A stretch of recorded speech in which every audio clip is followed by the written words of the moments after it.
नमस्कार, बहुत स्वागत है आपका खबर कट टू कट। आप देख रहे हैं, मैं हूं आपके साथ ज्योति तनेजा भसीन। खबर कट टू कट के पहले स्पेशल में आज हम बात करेंगे कोरोना के ऐसे हिसाब किताब की जो कम से कम आम जनता को समझ नहीं आ रहा है। जब दिसंबर के आखिरी हफ्ते में अचानक कोविड के केस बढ़ने शुरू हुए थे तो जानकारों ने जनवरी के आखिर तक यानी कि जनवरी के अंत तक बड़े शहरों में तीसरी लहर आने की आशंका जताई थी। लेकिन अचानक मुंबई में कोरोना का ग्राफ जो था वो फ्लैट हो गया, यानी मुंबई में कोरोना के केस बढ़ने कम हो गए। इसी तरह दिल्ली में भी 11 जनवरी तक कोरोना के प्रतिदिन केस ज्यादा तेजी से नहीं बढ़े, जिसके बाद दिल्ली में पाबंदियों को लेकर ढील का इशारा दे दिया गया है। हालांकि आज यानी 24 घंटे बाद ही दिल्ली और मुंबई में केस और पॉजिटिविटी रेशियो बढ़ा है। लेकिन सवाल यह है कि 6 से 11 जनवरी के बीच ऐसा क्या हुआ कि जो पीक जनवरी के आखिर तक आनी थी उसके 3 से 4 दिन में स्थिर होने के दावे किए जाने लगे। क्या वाकई में कोरोना का असर कम हो गया था या फिर इन आंकड़ों की वजह कुछ और थी? जानने के लिए कोशिश करते हैं हमारी इस रिपोर्ट में।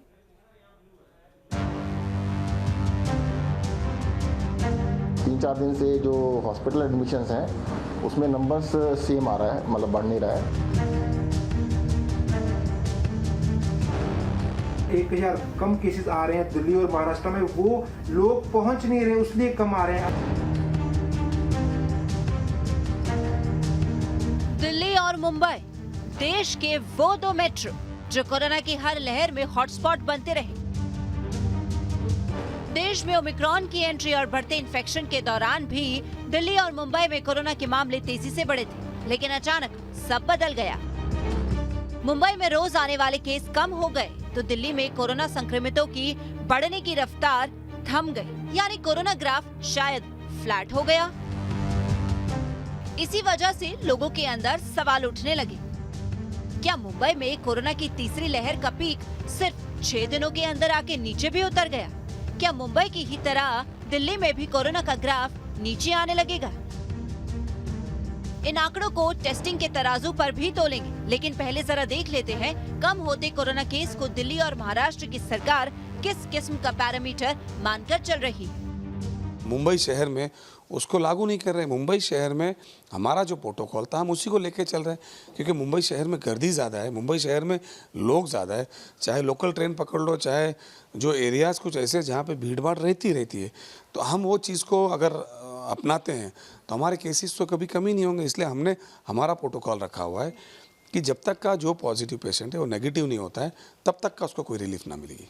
हॉस्पिटल एडमिशन्स पिछली बारी के मुकाबले में बहुत ही कम है, far and less, very less है। और वैसे भी देखो, एक और चीज़ बताऊं जो पॉजिटिव साइन ये आ रहा है कि पहले डेली जो एडमिशन थे बढ़ रहे थे। अस्पताल के एडमिशन जैसे आज 10 हैं तो कल 15 हैं, फिर 20 हैं, 25 हैं, ऐसे डेली बढ़ रहे थे। अब जाके पिछले 4-5 दिन से बेड जो एडमिशन है वो प्लेटो कर गए हैं, सेम एडमिशन हो रहे हैं पिछले 4-5 दिन से। मुंबई के गार्जियन मिनिस्टर कोरोना केस को लेकर सावधानी बरतने की नसीहत दे रही है, तो दिल्ली के स्वास्थ्य मंत्री को भरोसा है कि अगर यही ट्रेंड आगे बढ़ा तो दिल्ली में पाबंदियां हट सकती हैं। लेकिन क्या ये मान लिया जाए कि दोनों मेट्रो से कोरोना का इन्फेक्शन अब नीचे उतर रहा है? जरा एक नजर पहले मुंबई के आंकड़ों पर डालिए। 6 जनवरी को आए डेटा के मुताबिक मुंबई में 67,487 कोविड टेस्ट किए गए थे और नए पॉजिटिव केस थे 20,181, जिनको मिलाकर पॉजिटिविटी रेशियो था 29.90%।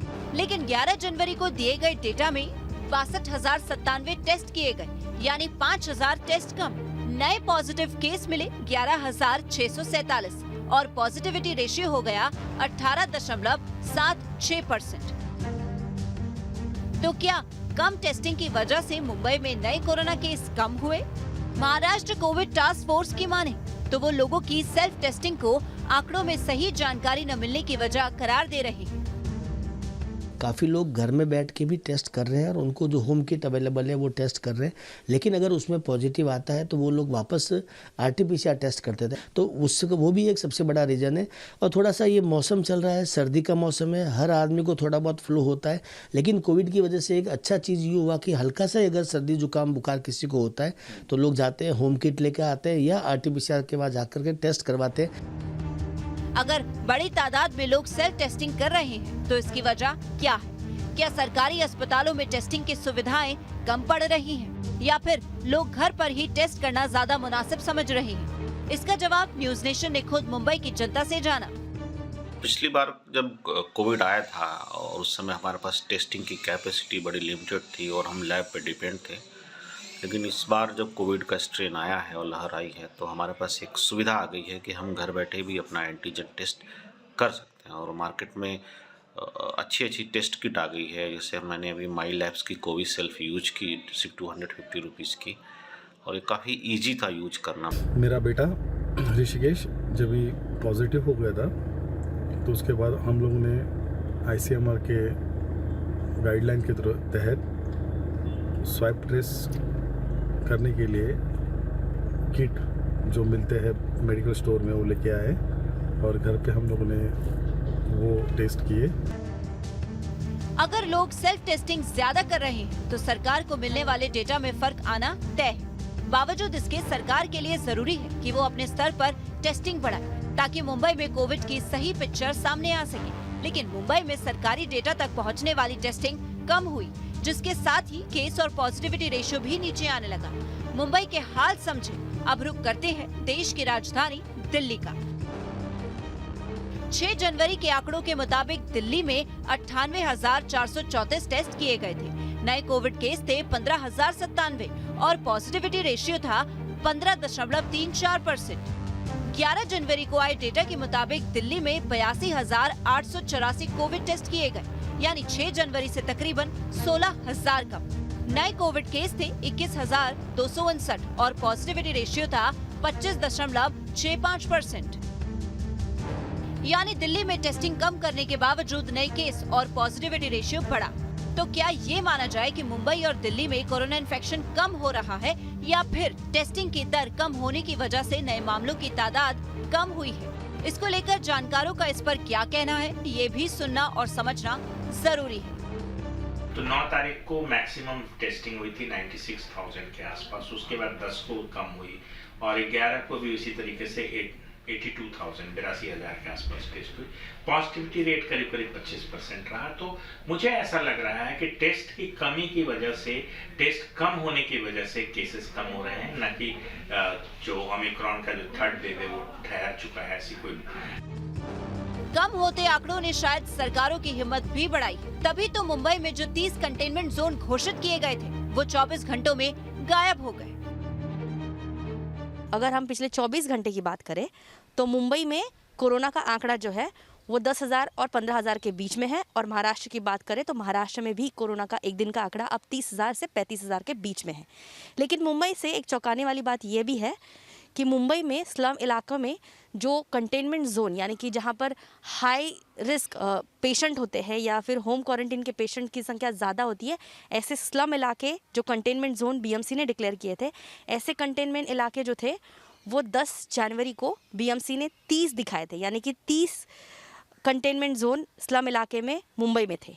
लेकिन 11 तारीख यानी कि एक रात में ही मुंबई के जो स्लम इलाके के कंटेनमेंट जोन है वो रातों रात 0 हो गए। अब सवाल ये है कि मुंबई में जो BMC दावा कर रही है कि संक्रमण कम हो गया है, उसको लेकर सवाल उठ रहे हैं कि रातों रात BMC के 30 कंटेनमेंट जोन आखिरकार ऐसे कैसे गायब हो रहे हैं। वीडियो जर्नलिस्ट स्वप्निल के साथ Jyotsna गंगने, news nation, Mumbai.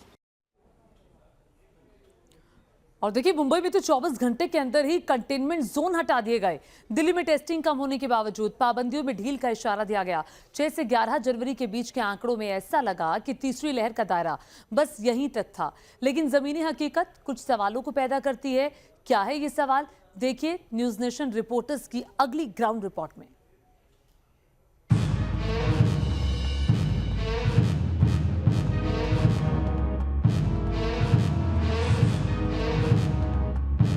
Oxygen का जरूरी स्टॉक रखें, तय मात्रा में ऑक्सीजन सिलेंडर रखें, लाइफ सपोर्ट उपकरण होना चाहिए।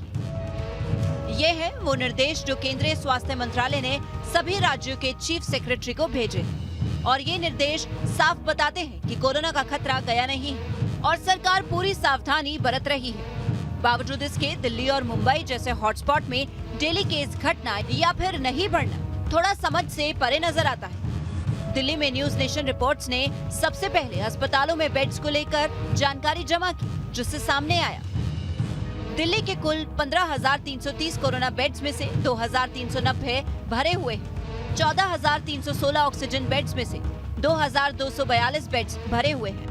4,337 कोविड आईसीयू बेड्स में से 616 बेड्स भरे हुए हैं। वेंटिलेटर वाले 1,952 कोविड आईसीयू बेड्स में से 206 भरे हुए हैं।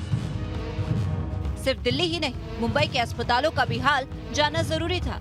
न्यूज नेशन की टीम मुंबई के एक अस्पताल में पहुंची और वहां की ग्राउंड सिचुएशन को जाना और समझा।